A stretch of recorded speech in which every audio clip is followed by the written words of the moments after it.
mesaje yasanga twiteguye, yasanga turi maso, igihe cyose yagarukamo se twaba twiteguye. Mbese mugenzi twavuga tuti ubu turiteguye, mbese aho umwami azasanga wowe nanjye tukimutegereje, mbese nazumuse kutambitse akaduhamagara. Reka tubasuhuze mwese abadukurikiye, tunejejwe no kubana namwe muri uyu mwanya aho tugiye kuganira kandi tukajyana insanganyamatsiko turi buze kuganirira hamwe. Mu kiganiro twabateguriye tukaba dufite ndetse n'abatumirwa kandi turi buze kuganirira hamwe, nabo bakaba bashobora no kubibwira amazina nyuma yuko mbanje nabibwira izina. Nitwa ngewe Karahamuheto Jean Pierre, kandi nabo bashobora kubibwira amazina yabo. Nanjye nitwa Kayihura Bene. Nanjye ndi mu bandi Benjamin. Tukaba rero tugiye kuganirira hamwe ikiganiro cyagiye gikenerwa nyuma yuko ababwiriza butumwa bw'abagorozi bagiye batanga ibiganiro hirya no hino binyuriye kuri channel za YouTube, binyuriye ku maradiyo atandukanye haba muri iki gihugu ndetse no hanze yacyo, kandi binanyuriye n'ubundi mu nyandiko, mu dutabo dutoya, muri broshire, mu biterane bibera mu mijyi yaba ariyo muri East Africa no hirya yaho ndetse no hirya y'umugabane wa Afrika. Sinaho gusa ahubwo hagiye hacaho n'ibindi biganiro bya umva ukuri, hagacaho ibiganiro ijwi ry'ubugorozi. Aho hose hagiye humvikana ijwi ry'ubugorozi ndetse hakumvikana n'abagorozi. Ni muri urwo rwego rero twabateguriye ikiganiro kiri buze kutubwira ngo abagorozi ni bantu ki. Muri aba batumirwa bari budufashe kugira ngo badusobanurire ngo abagorozi ni bantu ki, kandi ibibazo byagiye byibazwa n'abantu benshi nibyo turi buze kujya tubabaza, ariko tutaratangira kuko ari ikiganiro cy'iby'Imana. Twifuza ko mwene data Kayihura Rabani yapfukama agasenga ubundi tugatangira. Turagushimye data uhoraho ugira neza, tugushimiye urukundo wadukunze, tugushimiye ijambo ryawe washyize mu isi ngo ritubere igisubizo, tugushimiye ko washyize n'ubugorozi mu isi ngo budusubize mu nzira nziza washyizeho, ngaho duhe kubusobanukirwa, uduhe imbaraga zo kubushyira mu bikorwa kugira ngo buhinduke umuti w'ibibazo isi ifite, kandi butugeze ku rugero ushaka, tuzahabwe ubugingo buhoraho. Ngwino tuyobore muri iki kiganiro, ufashe n'abacyumva n'abazacyumva mu izina rya Yesu. Amen. Mwene data arakoze rero, reka dutangire ikiganiro cyacu, kandi nta nubwo turi bunatangirire kuwo hirya, turatangirira kuri Rabani. Twifuza ko nkuko mwumvisha insanganyamatsiko y'iki kiganiro kivuga abagorozi ni bantu ki. Nkuko insanganyamatsiko iri rero, insanganyamatsiko ni n'ikibazo. Twifuje ko mwadusobanurira abagorozi ni bantu ki. Ese bazwi bate, abagorozi ni bantu ki? Murakoze.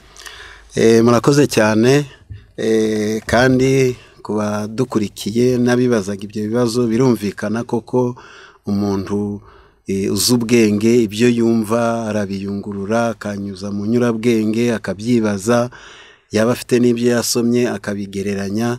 Ni byiza kwibaza. Icyo dushimira Imana nuko ibisubizo bihari mu ijambo ryayo. Abagorozi birumvikana ni abantu Imana yifashisha ikabakoresha igihe cyose ibyiyobokamana byagoretswe. Amahame y'ijambo ryayo iyo yagoretswe, amategeko yayo ari guhindanywa, mu gihe ibyaha bimaze gututumba bikagera ku rugero rushavuje Imana, igihe abakene n'imbabare bavukijwe uburenganzira bwabo bitewe no kwikunda n'umururumba, bituma Imana igira abantu ikoresha kugira ngo ibyo bintu babicyahe, batange inama, berekane inzira zikwiriye z'Imana. Ibyo turabisoma mu gitabo cy'umuhanuzi Ezekiyeli igice cya 22 duhereye ku murongo wa 26. Turasoma tunasimbuke.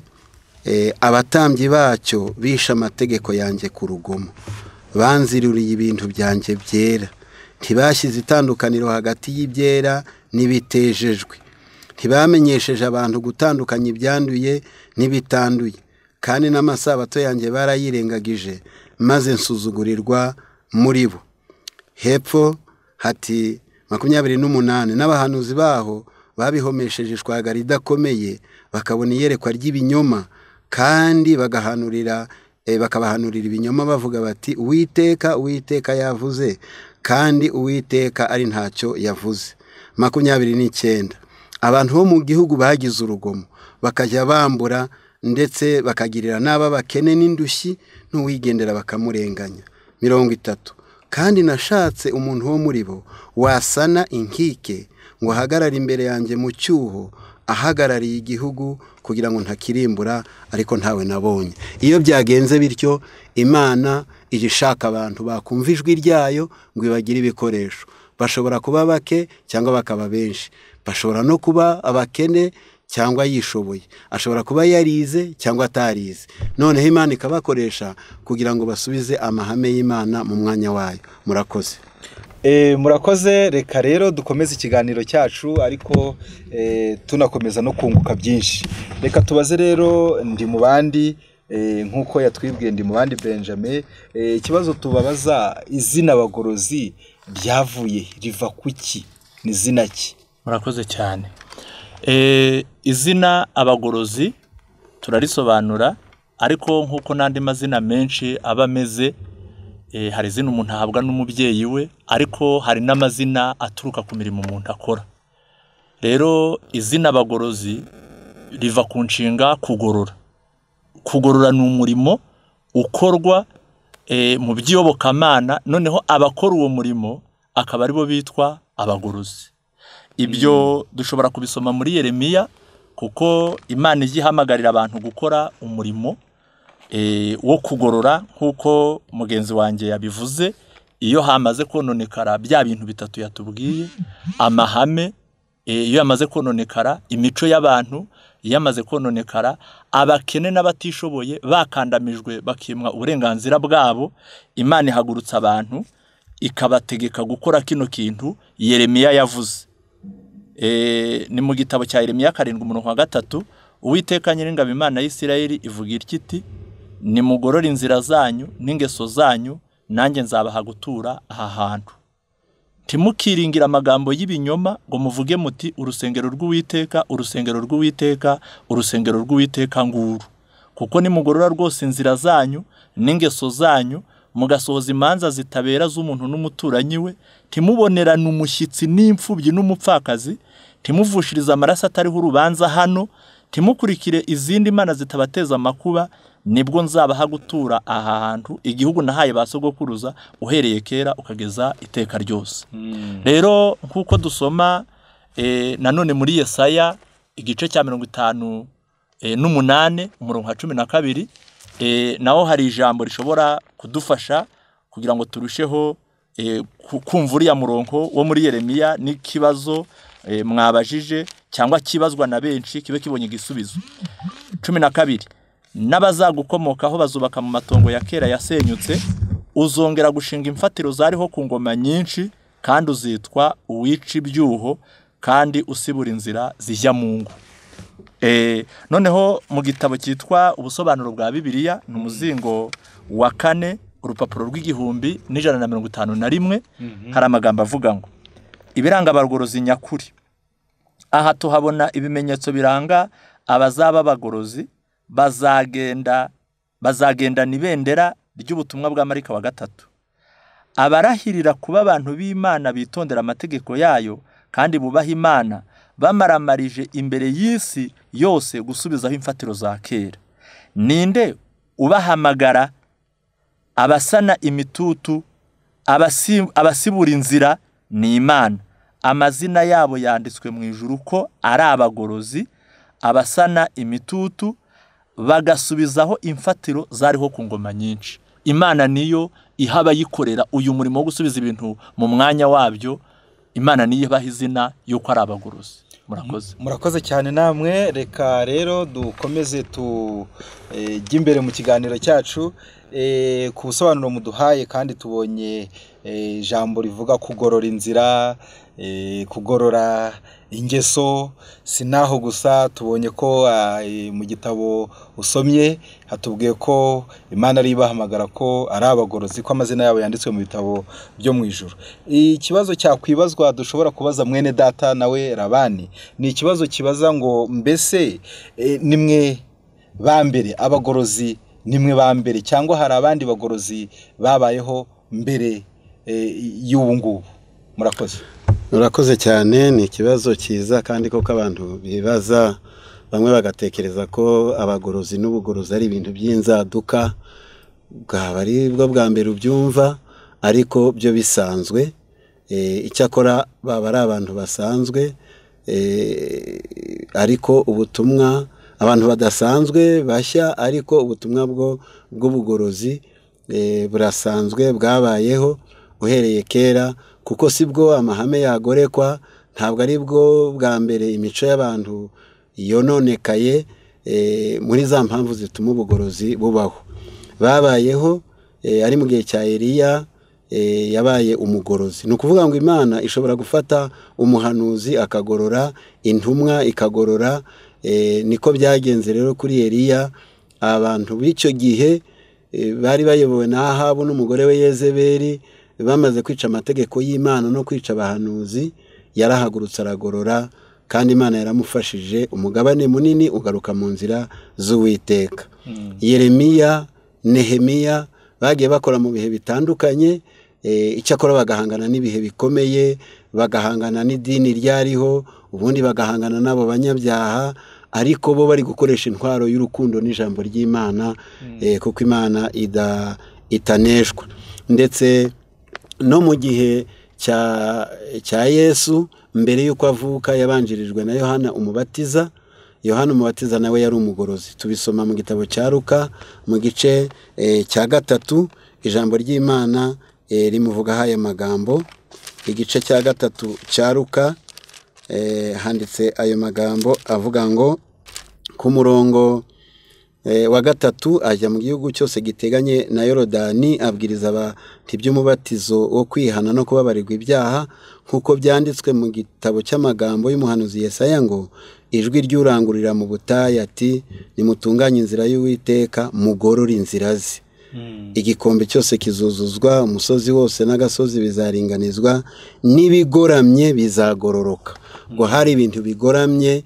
Icyo gihe arangije ahagarara nk'umugorozi, ari ibyubahira abantu bari barakabirije, ari kwagukandamiza abakene, ari ukwica amategeko y'Imana, asubiza abantu mu nzira z'Uwiteka.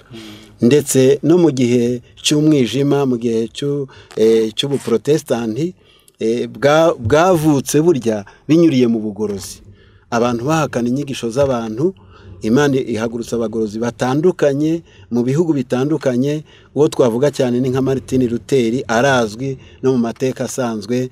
Nawe yerekanye amakosa yashyizwe mu iyobokamana, ageze muri 95, yongera gusubiza abantu Bibiliya, yongera kwerekana umwana w'intama ukuraho ibyaha by'abari mu isi, n'uburyo yatsindishiriza abamwizeye. Yakoze umurimo ukomeye w'ubugorozi. Rero abakora umurimo w'ubugorozi muri iki gihe ni ugutera intambwe mu yabo, ntabwo ari bishya, birasanzwe. Mugize neza cyane kuri iki gisubizo muduhaye.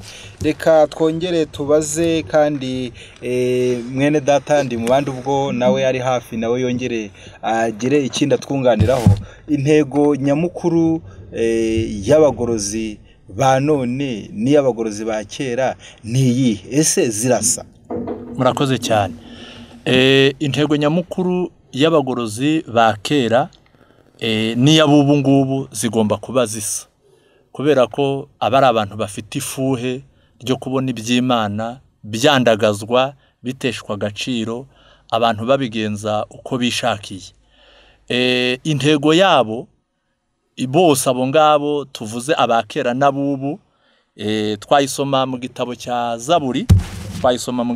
Zaburi, abo bose bakora uwo murimo bahabwa iri tegeko. Ni Zaburi igice cya 45 umurongo wa 4 haranditse ngo ugenda n'icyubahiro uri ku ifarashi uneshe, urengera ukuri n'ubugwaneza no gukiranuka, ukuboko kwawe kw'iburyo kukwigishe ibitera ubwoba. Iryo twazirikana hano ni uko iyi Imana itumye abo bantu kujya gukora uriya murimo w'ubugorozi, ibi batumye kurengera ukuri n'ubugwaneza no gukiranuka. Ukuri rero twakwibaza tutese ukuri kurinda kwarengerwa, ukuri niki cyangwa se ukuri kwabaye iki? Muri Yohana igice cya 17 Yesu yasabiye abigishwa be arababwira ngo ubereshe ukuri, ijambo ryawe ni ryo kuri. Noneho kuno kuri kw'Imana ari ryo jambo ryayo ryahuye n'ikibazo gikomeye nkuko byanditswe muri Yesaya, wabisoma muri igice cya 59 kuri uyu murongo wa 14, imanza zitabera zisubizwa inyuma no gukiranuka kugahagarara kure, kuko kuri kwaguye mu nzira kandi gutungana ntikubasha kwinjira. Ubwo rero intego y'abagorozi baba bakera n'abubu ni ukurengera ukuri. Ni ukurengera ukuri ku buryo Imana yo ishaka kubona abantu bakunda ukuri nubwo baba bake ariko bakaboneka. Ibyo nanone byanditswe muri Yeremiya 5 umurongo wa 1 haravuga ngo nimwiruke mukubite hirya no hino mu nzira z'i Yerusalemu maze murebe kandi mumenye, mushake mu miharuro yaho niba mwabasha kuhabona umuntu naho yabumwe ukora ibitunganye agashaka ukuri, nanjye nazahagirira imbabazi. Ubwo rero agashaka ijambo ry'Imana kandi akarivuga mu binyakuri atagabanije kandi atongereye. Intego y'abagorozi ni uko iby'Imana byashyirwa hejuru akaba ari byo biyobora aho kuyoborwa n'ibitekerezo by'abantu kandi babyitirira iyobokamana kandi bitavangiwe. Urakoze. Reka rero tushimire cyane ku bw'ibisubizo byiza birushaho gusobanura kandi abantu bakamenya neza bijyaniranye n'ubugorozi n'abagorozi ku bisubizo muri gutanga kandi bivuye mu jambo ry'Imana mu byanditswe byera. Hari ikibazo kindi twabaza, ese abagorozi batandukaniye he n'abakusi, batandukaniye he n'abatampera, batandukaniye he n'abarokore, batandukaniye he n'abatsindishirizwa, bitandukaniye he? Murakoze. Iki kibazo nuva twakibaza arabandi rero kugira ngo nawe adusobanurire kuri iyi ngingo. Murakoze cyane mwene data. Iki ni ikibazo gifite ishingiro mu by'ukuri. Uramutse ugeze muri gare ukabona hari kuvamo imodoka zitandukanye, ntabwo wapfa kwinjira mu modoka iyo ari yo yose, ahubwo wabaza ijya aho ushaka. Rero ubugorozi cyangwa abagorozi batandukanye cyane n'iyo mitwe cyangwa n'ayo mazina, bitewe n'uko Satani ni umwigishwa wa Bibiliya cyane, arayiga kandi akiga n'ubuhanuzi, nubwo abyiga mu nzira mbi ariko abashaka kugira ngo azabirwanye atanguranwe. Umurimo wa Satani ni ugutanguranwa kugira ngo abantu bahere mu rujijo bitiranye ibintu, ariko abantu basoma Bibiliya bakayoborwa n'umwuka wera bamenya gutandukanya icyatsi n'ururu. Mu gihe cya Yesu, mbere y'uko Yesu aza, Satani yari azi ko Yesu azaza, ibyo birumvikana, atanguranwa mbere, azana ibijya gusa n'ubugorozi Yesu yari gukora mu idini y'Abayuda. Mu gitabo cy'ibyakozwe n'intumwa 5 umurongo wa 35 ni amagambo yavuzwe n'uwitwaga Mariyeri, maze arababwira ati, yemwe bagabo b'Abisirayeli, nimwitonde mumenye ko mugirira aba bantu. Muzi yuko mu minsi yashize Tewuda yahagurutse avuga ko ari umuntu ukomeye, nuko abantu nka 400 baramukurikira. Bukeye aricwa, abamwumviraga bose baratatana bahinduka ubusa. Hanyuma mu minsi yo kwandikwa haduka umunyagalilaya witwaga Yuda, agomesha abantu benshi baramukurikira, nawe aricwa, n'abamwumviraga bose baratatana. Kandi none ndababwira nti muzibukira aba bantu mubarekure, kuko iyi nama n'ibyo bakora niba bivuye ku bantu bizatsindwa, ariko nibiba bivuye ku Mana ntimuzabasha kubitsinda. Mwirinde mutaboneka ko murwanya Imana. Ibi birerekana yuko mbere yuko Yesu aza habayeho amakangura k'inyoma, noneho kugira ngo abantu bazabyitiranye. Ariko iyo babicaga bakabarwanya byahitaga bizima, n'ibya kabiri birazima, ibya Yesu babijimije biranga. Niko n'ubugorozi bumeze rero. Ubugorozi tumaze kubwumva ko ari umwimerere wavuye ku Mana ushingiye kuri Bibiliya. Ushingiye kuri Bibiliya bisobanuye ko ubutumwa aho abagorozi batandukaniye nabo bandi wambazaga, nuko abagorozi bagorora basubiza amahame mu mwanya wayo. Ntabwo babuza abana kujya mu ishuri, ntabwo barandura amakawa ngo bakamire inka hasi, bajya kwa muganga, ntabwo bajya kwa muganga rwose barivuza. Ikindi ntabwo ari ba bantu biyita Imana ngo bavuge yuko bakiranutse kugeza igihe bahinduka utumana duto, ahubwo bazi ko ari abanyantege nke basaba Imana ngo ibeze buri munsi, bakagira uruhare rwabo n'Imana ikagira urwayo. Kubera iyo mpamvu rero icyakora kuko batangiranye ihame ryo kwirinda rya temperance, byatumye nko mu bice bimwe za Kongo babita batampera, bitewe nuko batekaga amata bagateka amazi bakirinda ibyangiriza imibiri yabo. Bamwe bakabita batampera, abandi bagoroye bita abagorozi, ariko ntaho bahurira na biriya bikorwa, kuko bagorora imico n'amahame yangirijwe. Ntacyo bapfa n'iyo kawa kujya kuyirandura, kuko baba bafite n'ubumenyi, bazi ko hari ukuntu ikorwamo ibinini, igakorwamo imiti yica udukoko. Iby'Imana yaremye bigira umumaro mu mwanya wabyo, baba bisobanukiwe. Murakoze. Utararekura ijambo, bamwe muri aba ngaba ntibemera no gufata irangamuntu cyangwa se icyangombwa kibaranga. Ese byo mubivugaho iki? Ijambo ry'Imana mu Baroma 13 hatwemerera gusora, hatwemerera kugira ibyangombwa. Rero umugorozi nyakuri yubahiriza amategeko ya leta igihe cyose atabangamiye amahame y'ijambo ry'Imana. Kandi ingaruka kuri kiriya navuze, kubaho kw'iyo mitwe y'abaka n'abayobe n'abongera ijambo ry'Imana ntabwo bibuza agaciro bwa butumwa bwiza bw'ubugorozi, nk'uko tubisoma mu gitabo cyitwa Ministère Evangélique page 164. harimo ijambo rivuga ngo l'existence de la fausse monnaie ne diminue en rien la valeur de la bonne. Kubaho kw'amafaranga y'amiganano y'ibikwangari ntabwo kugabanya agaciro k'amafaranga mazima. Parce qu'il y a des faux réveils comme il y a des fausses conversions, il ne s'ensuit pas qu'il faille respecter suspecter tous les mouvements de réveil. Kubera ko hariho amakangura k'inyuma hakabamo n'ubwaka, ntago byatuma tutagirira icyizere buri kanguka ryose ribayeho. Nukuvuga ngo nubwo Satani yatanguranijwe, ubugorozi bwo buriyerekana ko bukoresha byanditswe ngo kandi bukagarura abantu ku Mana aho kujya mu bishyika bijyaniranye n'ubwaka. Murakoze cyane ku gisubizo cyiza muduhaye. Reka tubaze na mwene data ndi mu bandi. Ese abagorozi mugira abakuru nk'inzego z'ubuyobozi? Kandi ikindi gikurikiyeho cyo twanabaza, mugira icyicaro? Nibyo tubaza nk'uko tubona imiyoborere hanze ahanga y'amatorero n'amadini imeze. Murakoze cyane. Yesu ubwo yazaga hano mu isi aje gucungura abantu, yasanze idini ry'abayuda rifite uko riyoborwa. Ryari rifite abakuru, rikagira n'inzego, hakagira n'abandi bo hasi ba rubanda rwa giseseka. Yesu aje byabaye ngombwa ko ashyiraho imfatiro z'ubuyobozi bw'itorero rye. Noneho itorero ari naho abantu dusabwa gusubira ku kibanza cy'intumwa n'abahanuzi.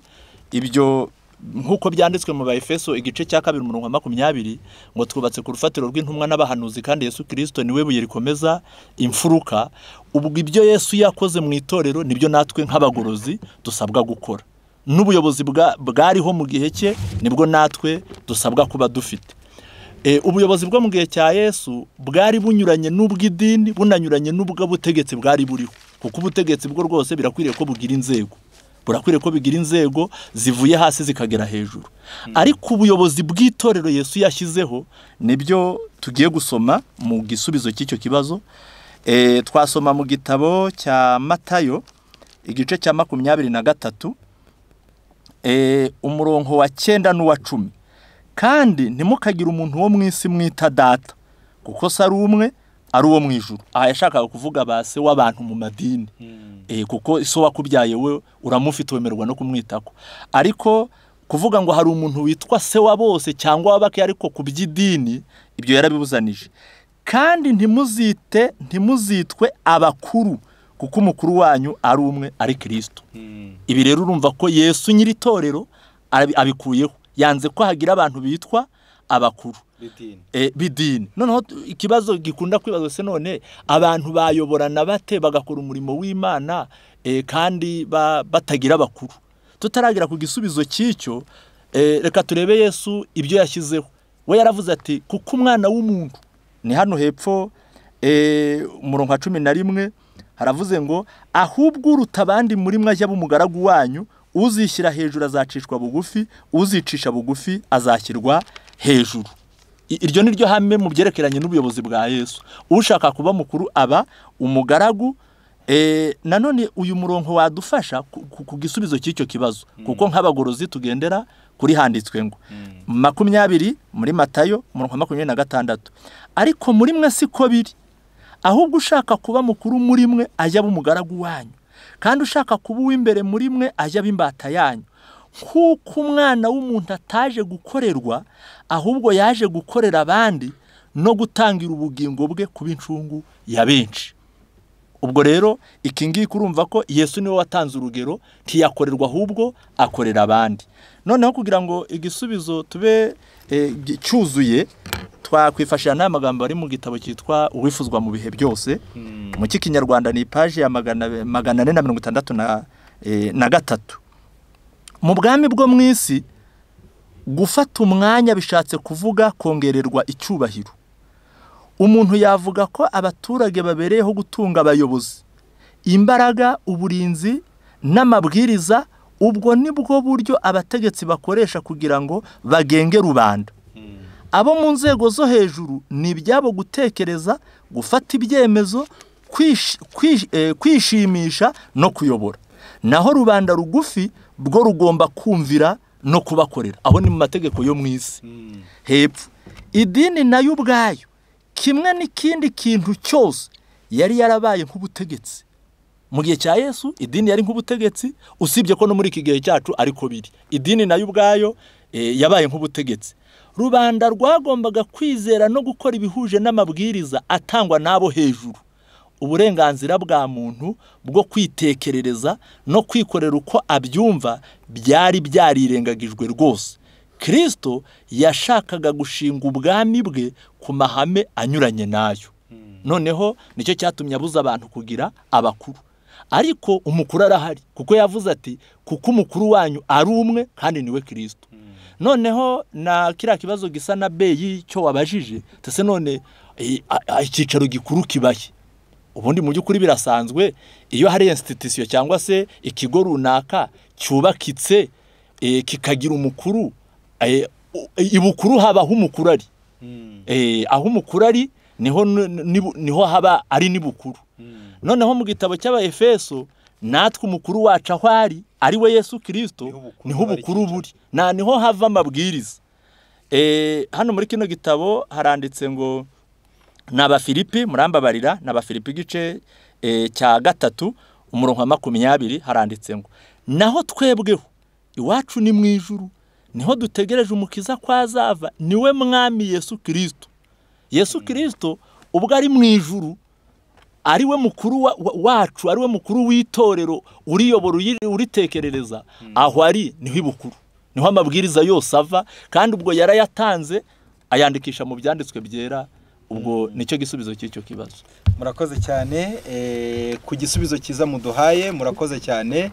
Reka twongere tubaze na Rabani ikibazo cyo gisa nkaho kibazwa na benshi, nkuko twabivuze, nyuma yuko abantu bagiye bakurikirana ibiganiro ku maradiyo by'abagorozi, bakongera bagakurikirana nanone ibiganiro kuri channel za YouTube, bagakurikirana ibiganiro nanone ku maradiyo yaba arakorera kuri internet cyangwa se radio zikorera kuri za FM, bagakurikirana ibyigisho by'abagorozi mu nyandiko, muri broshire no mu dutabo dutoya. Hari ibyo bagiye bibaza, twifuje ko binajya muri iki kiganiro kandi tukanabibaza nkuko biri. Ni muri urwo rwego rero twongera kubaza Rabani ikibazo kivuga ngo ese abagorozi bigisha ibijyaniranye n'inama z'ubuzima no kunganira umubiri uko umuntu yawufata neza, bihuriye hehe n'ibyanditswe byera? Urakoze cyane. Igisubizo nuko birahuye mahwe, ntago bitandukana, ku ijambo ry'Imana ifite icyo rikora ku by'umwuka, kuri roho, bikagira icyo bikora ku mubiri, bikagira icyo bikora ku mibanire, ibyanditswe byera bikora hose. Ahubwo ikibazo nuko ababigiyemo bafata agace kamwe gusa, kandi ijambo ry'Imana ryuzuye, nkuko twavuze ko abagorozi n'abatubanjirije atari twe ba mbere. Dufatiye urugero nko kuri Daniyeli, ni umugabo uzwi cyane, wakoze ibikomeye kandi akaba n'umuntu ufatirwaho urugero rwo gusenga, ariko nawe ibijyaniranye n'inama z'amagara mazima zamufasha kugira ubuzima bwiza. Muzabisoma mu gice cya mbere cya Daniyeli uhereye ku murongo wa 8 kugeza uwa 10, avuga ati mumpe amazi, mumpe ibishyimbo, ahitamo imboga. Byari ibintu bigomba kumufasha kugira ngo nubwo ari gusenga ngo Imana imubabarire, imukoreshe, ariko n'amagara yagomba kuyitaho. Mu rwa 3 rwa Yohana igice cya mbere umurongo wa 2 handitsemo iri jambo ryaba igisubizo. Urwa 3 haranditse ngo ukundwa, ndagusabira kugira ngo ugubwe neza muri byose, ube mutaraga nk'uko umutima wawe uguwe neza. Umutima wa Gayo uyu yandikiraga, Yohana yamwifurizaga kugira umutima ufitanye amahoro n'Imana, wakiza ibyaha, ariko amwifuriza no kuba mutaraga. Kubw'ibyo rero bituma ubutumwa bwiza bw'ubugorozi bwita ku nama zishobora gufasha abantu mu by'amagara mazima, kuko umuntu urwaye ntabwo yahimbaza Imana, urwaye ntiyakora umurimo wayo, urwaye ntiyafasha umuryango we. Uburyo rero bwo kwikingira indwara, uburyo bwo kuzivura turamutse twarwaye, no kumenya cyane cyane aho zituruka, kandi tukivuza iby'Imana yaremye. Cyane ko n'ubuhanuzi buvuga kuri iri jambo mu gitabo bita Evangelize, page 467, herekana ko ibwiriza butumwa ry'ijambo ry'Imana ridatandukana n'inama z'iby'amagara mazima, nkuko na Yesu yabwirizaga kandi agakiza abarwayi. Muri Yohana igice muri Matayo igice cya 4 umurongo wa 23 muzabisoma. Byari bifatanye n'abandi bahanuzi nabo babyitayeho, nka Pawulo avuga ati namwe iyo murya cyangwa munywa cyangwa mukora ikindi kintu cyose. Bwa mbere rw'Abakorinto igice cya 10:31. Ariko aya magambo yo muri Evangelize page 467, reka ariyo nsorezaho kuri iki kibazo. Haranditse ngo des ministères associés, imirimo ibiri ifatanijwe. L'œuvre missionnaire médicale ne doit pas à aucun cas être dissocié du ministère évangélique. Umurimo w'ubuvuzi cyangwa w'inama z'ubuvuzi ntabwo ugomba gutandukanywa na gato n'umurimo w'ibwirizabutumwa. Le Seigneur a spécifié que les deux doivent agir aussi étroitement que les bras par rapport au reste du corps, sans quoi aucune branche de l'œuvre ne serait complète. umukiza yabonye ko ibyo byombi bigomba gufatanywa nk'uko ukuboko kw'iburyo kuba gufashe ku mpagarike isanzwe y'umubiri. Bitabaye ibyo nta na kimwe cyaba cyuzuye. Ni ukuvuga ngo inama z'ubuzima zidafite amahame y'ijambo ry'Imana ntabwo zaba zuzuye. N'ijambo ry'Imana ridakoze ku by'umubiri ntabwo ryaba ryuzuye. L'œuvre missionnaire médicale illustre bien ce que l'évangile. Noneho umurimo w'ubuvuzi uba ushyize mu bikorwa usobanuye neza ubutumwa bwiza. Rero ni ibintu bidatandukanywa, nicyo gituma n'abagorozi batabitandukanya. Murakoze. Ubwo ni nk'uko Yesu yagendaga akiza kandi anabwiriza ubutumwa bikwiriye kujyana. N'aba Elisa nabo bagendaga bakiza. Rero no muri iki gihe byaba ari ukwikoza ubusa yenda unatekereje kubitangaza ngo abantu bazajya kugusengera urwaye igifu, kandi cyaratewe nuko burya uri kunywa amazi menshi, urya ubundi uhorana agahinda, ubundi uryagagura mu masaha 3 ukarya 2. Ubwo rero izo nama ziragufasha. Naho ubundi abantu bazajya basabira abarwayi aho bari gukiza abandi batera indwara, ntibizagire umumaro n'umusaruro.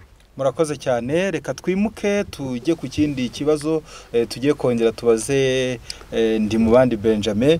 Nacyo kijya kibazwa cyane n'abantu, kandi ukabona bamwe byanditswe kuri email, ibindi bikandikwa kuri WhatsApp, ndetse ibindi ukabona ko ibyo bibazo banditse bifite urufatiro cyane kandi umuntu akibajije anagikeneye. Ni ikibazo kivuga ngo ubugorozi kugira ngo bugire ireme, kugira ngo ubugorozi bugire ireme bukwiriye guhera he? Bukwiriye guhera he ubugorozi bugira ireme ari uko bifite uruhe rufatiro? Murakoze cyane.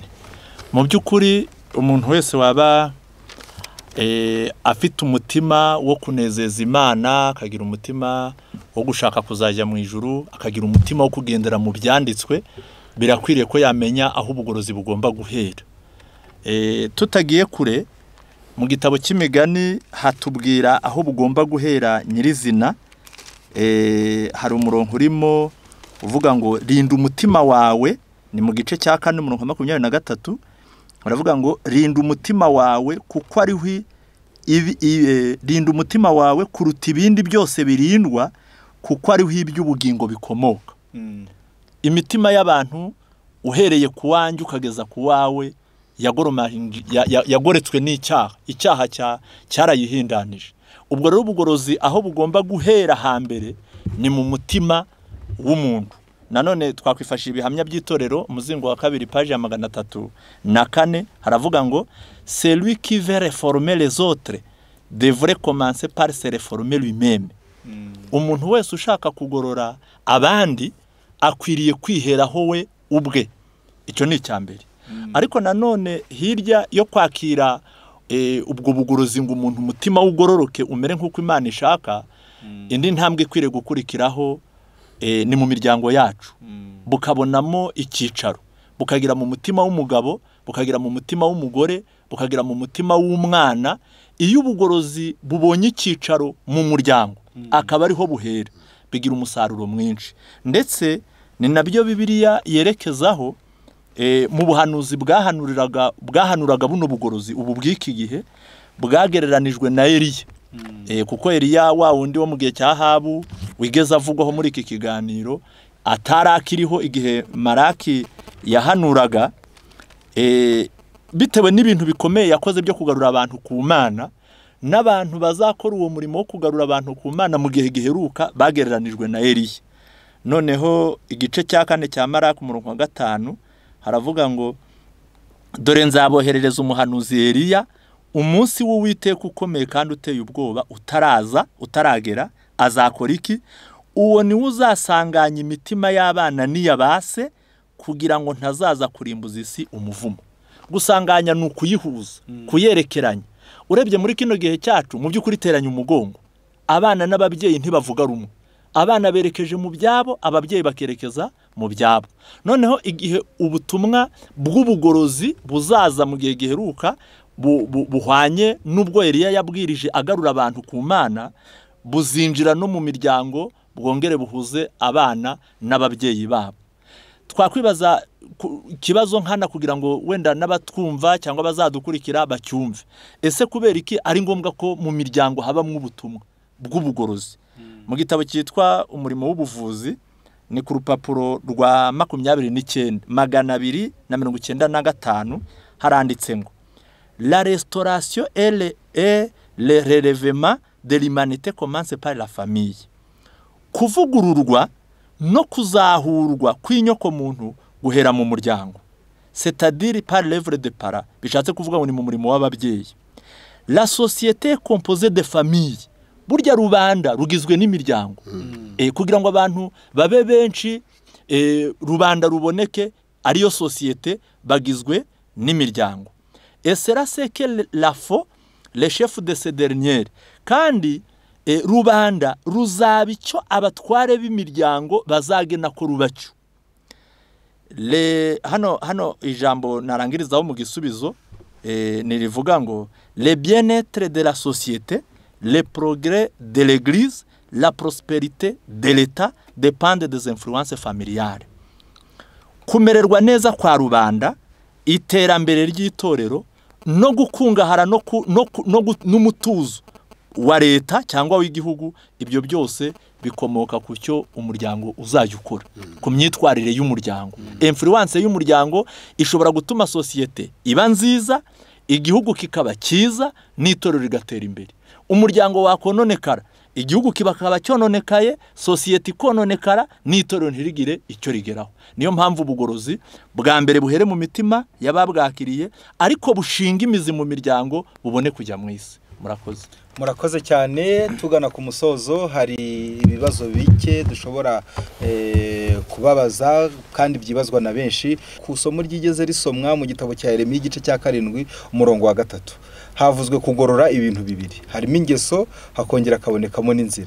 Byahuranije mu magambo yihuse, kugorora ingeso niki, kugorora inzira niki? Iki kibazo numva ko Rabani yakidusubiza nawe nanone kugira ngo tugane ku bibazo bibiri biheruka tugana ku musozo. Murakoze cyane. Turagisubiza yenda tutongeye gusoma kuko tubajije umurongo wasomwe wa Yeremiya 7:3. Kugorora inzira no kugorora amahame ni y'imyizerere, kureba ko umubatizo, ifunguro ryera, uko abantu basenga, umunsi baruhukaho, ibyo bintu bijyanye n'amahame, umuntu akareba ko bihwanye n'ahanditswe ngo atabari kugendera mu migenzo n'imihango n'ibyo abantu bahinduye. Ubwo abari mu bugorozi bujyanye n'inzira cyangwa amahame. Naho ingeso ni imico birumvikana. Aho niho hinjirira ijambo ryitwa ivugurura, nukuzuka mu by'umwuka, kubera ko abantu barapfuye mu by'umwuka bapfa bazize ibyaha. Bisaba ko babimenya bakabisobanukirwa, bakabyanga, bakizera umucunguzi ubabarira ibyaha. Aho niho hari umutima w'ubutumwa bw'amareka wa 3 witwa gutsindishirizwa n'ubuntu kubwo kwizera. Kuko nubwo wamenye ko ibyo ari ibyaha, ukamenya ko kwangana, ibintu byo kugira umuntu nabi, uburiganya, ubwambuzi, ubusambanyi, ubusinzi n'ibindi byaha byose umuntu arabisobanukirwa, ariko akerekwa inzira yatuma akira, uburyo yakwizera akihana, Yesu akamutsindishiriza akamuhindura umukiranutsi uzabona ubugingo buhoraho. Rero iyo mirimo yombi irahuye, kandi nkuko bamaze kubitubwira igahera mu muryango. Naho iyo bihereye mu makoraniro usanga abantu barabatijwe ariko bataraguye ku rutare, barapfuye, barahambwe ari bazima. Murakoze. Muri ya minota mike dusigaranye, murakoze cyane namwe.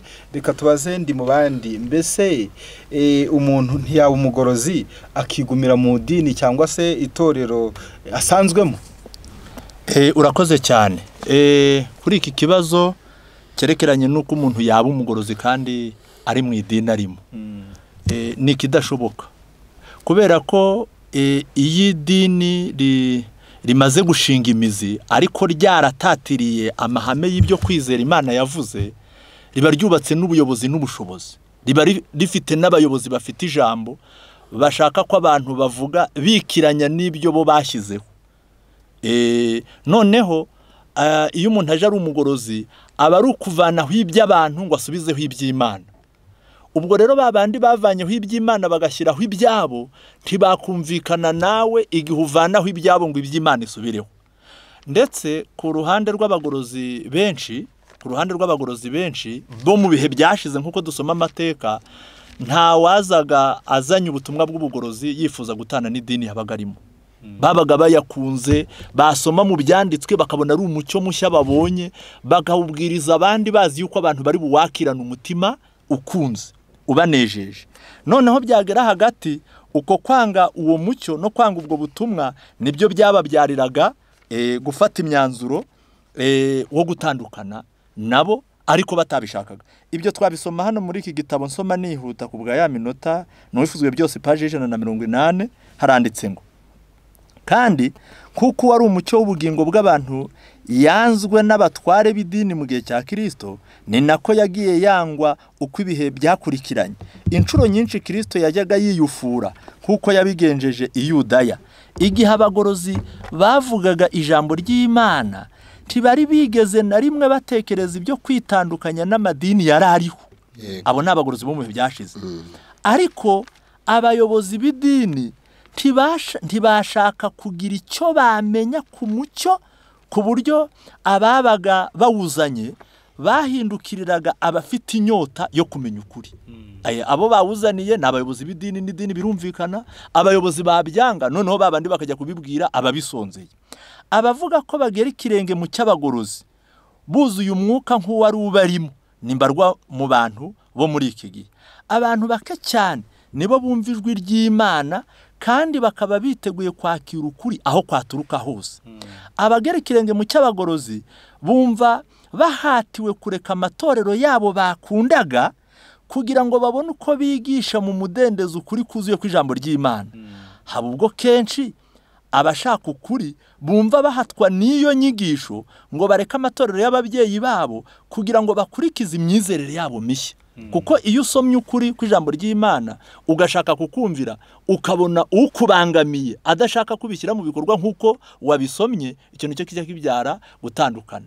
Wenda ndumva narabana ashobora kunyunganira kuko nzi yuko hari icyo yamfasha. Yende nyunganizi ntoya ni byanditswe Matayo igice cya 9 umurongo wa 16 haranditse ngo nta utera ikiremo cy'igitambaro gishya mu mwenda ushaje, kuko icyo kiremo cyaca umwenda umwenge ukarushaho kuba mugari. Icyo gitambaro gishya ni inyigisho z'ukuri kutavangiye. Ikiremo gishaje nta harimo imigenzo n'ibihimbano by'abantu bashyizemo. Ayo magambo asobanurwa neza mu gitabo cy'uwifuzwa ibihe byose cy'ikinyarwanda n'urupapuro rwa 225 uko haranditse ngo ukwizera gukorera mu rukundo no kweza umutima ntikwashobora kwifatanya n'idini ya gifarisayo yari igizwe n'imigenzo n'amategeko y'abantu. Byari ukuvunwa n'ubusa gushaka gufatanya ibyigisho bya Yesu n'idini yashyizweho n'abantu. Nuvuga ngo iby'abantu n'iby'Imana ntabwo wabyomatanya, ahubwo igiti cyose data tateye kizarandurwa. Aho ni Matayo 15 umurongo wa 13. Ubwo rero gukurikiza ukuri aba ari guhemukira abazanye ibihimbano, kugendera mu bihimbano ugasanga ari guhemukira Imana. Ikiruta rero bigasaba kujya muri kwa kuri ufite umudendezo. Tugana ku musozo, hari ikibazo yenda twagira ngo tubazeho. Abagorozi batura amaturo n'icyacumi. Muri uko gutura amaturo n'icyacumi tuzi ko no hanze habatura, kandi ni intambara zikomeye cyane mu madini, aho usanga abantu banigana bikomeye. Muri uko gutura n'icyacumi byifashe bite ko hanze hari intambara z'icyacumi n'amaturo mu rugero rukomeye? Bikora iki? Iki nacyo ni ikibazo gikomeye abantu bibaza, bakavuga bati se abagorozi bo baba batanga amaturo na kimwe mu 10? Nibyo biratangwa kuko ibyanditswe birabihamya, n'intumwa zaritanze zitanga n'ibyazo. Ubwo nacyo turaza kugifatanya. Ariko impamvu nyamukuru ituma mu madini no mu matorero ibyo bintu babipfa nuko ayo mafaranga bayahembwa bakayarya nk'abayobozi. ibyo yenda umugambi w'ubugorozi akaba ari uwo gukuraho bene icyo kintu, kuko byarahanuwe muri Ezekiyeli 34 umurongo wa 10. Ezekiyeli 34 umurongo wa 10 handitsemo iryo jambo rikomeye rivuga ngo, uku ni kuwiteka avuga ati, dore nibasiye abungeri, nzababaza intama zanjye kandi nzababuza kuziragira, kandi abungeri ntabwo bazongera kwimenya ubwabo. Nzakiza intama zanjye amenyo yabo ze kubabera ibyo kurya. Bitewe nuko abantu bafashe amadini n'amatorero nk'ibyo kurya byabo, amafaranga kimwe mu 10 n'amaturo bakumva ko ari uburenganzira bwa pasiteri n'umuyobozi, byatumye koko abantu babirwaniramo. Ariko nkuko twabonye umugambi w'ubugorozi ari ugusubiza itorero ku kibanza cy'intumwa, aho ku kibanza cy'intumwa bafite uko bakemuye icyo kibazo bayobowe n'umwuka wera. Icyambere ni uko ababwiriza batandukana na gerance y'amafaranga, ahubwo amafaranga cyangwa imari y'itorero ni igengwa n'abadiyakoni. Mu byakozwe n'intumwa 6, abo nibo bakira uwo mutungo ugafasha abakene n'imbabare, imfubyi n'abapfakazi. Umutungo ukaba wibwiriza butumwa, nuvuga ngo amatike ajyana ababwiriza butumwa iyo bajya gukora, ariko nta mushahara w'ukwezi, kuko byanze bikunze iyo hajemo imishahara bamwe bagira myinshi, abandi bakagira mito, abandi bakagira ishyari. Umurimo w'abagorozi ni ubwitange, ni umuhamagaro wo gukorera Imana nta nyungu. Icyakora itorero rikaguha déplacement, aho wajya haramutse ari ahasaba indege, ari ahasaba imodoka, haramutse ari ahasaba amaguru ukagenza amaguru, kandi wa mutungo wowe ntubwirize kandi ngo abari weho ujya mwigenga mutungo. Icyo rero ni ugusubira ku kibanza cy'intumwa. Iyo abantu bahasubiye basenga bizeye Imana bibabera umuti. Ndumva mugenzi wanjye ndimbagira icyo mwongeraho rwose. Ndavuga nihuta. Muri iki gitabo cya Matayo nkuko twabibonye, Yesu mu gihe cy'isezerano rishya niwe washyizeho urufatiro, kuko yaraje yibera mu isi, noneho aorganiza itorero rishyiraho ingengamikorere. Igihe rero yageraga ku bazamukorera yabahaye gahunda ngenderwaho, uyishoboye agomba kumukorera ayinyuriyemo, uyinaniwe akajya gukora ibindi. Ariko ibya Yesu bikorwa bityo. Ni igice cya Matayo cya 10, turasoma kuri uriya murongo. Gahunda Yesu yahaye abagomba kumukorera, haranditse ngo umurongo wa 8, mukiza abarwayi, muzura abapfuye, mukiza ababembe, mwirukana abadayimoni. Nko ku murongo wa 7 yababwiye ngo nimugende mwigisha abantu muti ubwami bwo mu ijuru buri hafi. Ubwo inshingano ya mbere ni ukwigisha babwiriza, iya kabiri ni ugukiza abarwayi, bakazura abapfuye, bagakiza ababembe, birukana abadayimoni. Mwaherewe ubusa namwe mujye mutangira ubundi. Amen. Ubishoboye agomba kubikora, ubinaniwe akajya guhimba ibye. Ariko ibyo ahimbye ari buhemberwe, ntajya abeshya ngo abyitirire Yesu. Nanone intumwa zumviye iki kintu zaracyumviye. Dusomye nka Pawulo wari uzwi cyane, yari n'umubwiriza. Dore ko hari n'igihe abantu bajya bavuga bati rwose umuntu ukorera Imana ntabwo byashoboka ko akoresha amaboko. Wakoresha amaboko, umukozi akwiriye guhembwa bakamuha ibimufasha. Aho umuntu adashobora no gutinya vuga ngo mungurira imodoka, aba ari kubibwira ari ababona n'amakamba mbiri bibagoye. Ariko Pawulo we uko yakoze 20:33 aravuze ngo ibyakozwe n'intumwa 20:33. Sinifuje ikintu cy'umuntu wese, ari ifeza ngo n'amafaranga cyangwa izahabu cyangwa imyenda. Ubwanyu muzi yuko aya maboko yanjye ariyo yankenuraga ibyo nari nkennye nabo twari kumwe. Nababereye icyitegererezo muri byose. Ubwo ari kubwira bizera yuko ariko namwe mukwiriye gukora imirimo ngo mubone uko mufasha abadakomeye, no kwibuka amagambo Umwami Yesu yavuze ati gutanga guhesha umugisha kuruta guhabwa. Ubwo rero yaba Yesu zaba intumwa ze nuko bakoze, baherewe ubusa nabo bagombaga gutangira ubundi, n'abagorozi nuko bagomba gukora. Icyakora bagatura menshi, bagatanga kimwe mu 10 nyinshi, bakagira n'ubwitange kuko abababaye n'abakennye ari benshi. Murakoze cyane ku bw'icyigisho cyiza kinyuriye mu bibazo muduhaye, kandi murakoze cyane ku bw'ubusobanuro mutanze.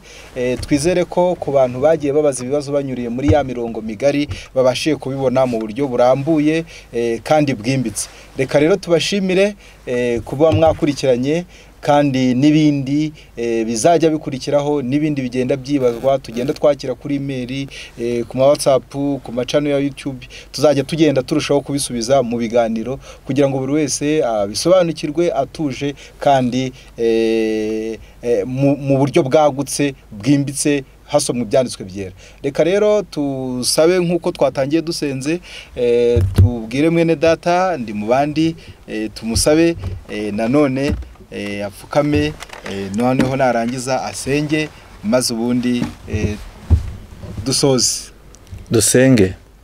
Data w'icyubahiro cyinshi, ufite kugira neza kose, tugushimiye uburyo wakomeje kuturindira muri iyi suka duha ubuzima. Tugushimiye nuko duhaye umwanya wo kugira ngo dukore kino kiganiro, abana bawe bibaza byinshi kubyerekeranye n'ubutumwa buheruka babashe kubona ibisubizo. Turakwinginze ngo ijambo ryawe ryinjire mu mitima ya twese rifite ububasha n'ubutegetsi, kandi uduhe kukumvira, uzaduhe no maherezo meza yo kuzakubona ugarutse. Byose tubisabye twizeye mu izina rya Yesu. Amen. Amen. Yesaje yasanga twiteguye, yasanga turi maso, igihe cyose yagarukamo, se twaba twiteguye. Mbese mugenzi twavuga tuti ubu turiteguye, mbese aho umwami azasanga wowe nanjye tukimutegereje, mbese nazumuse kutambitse akaduha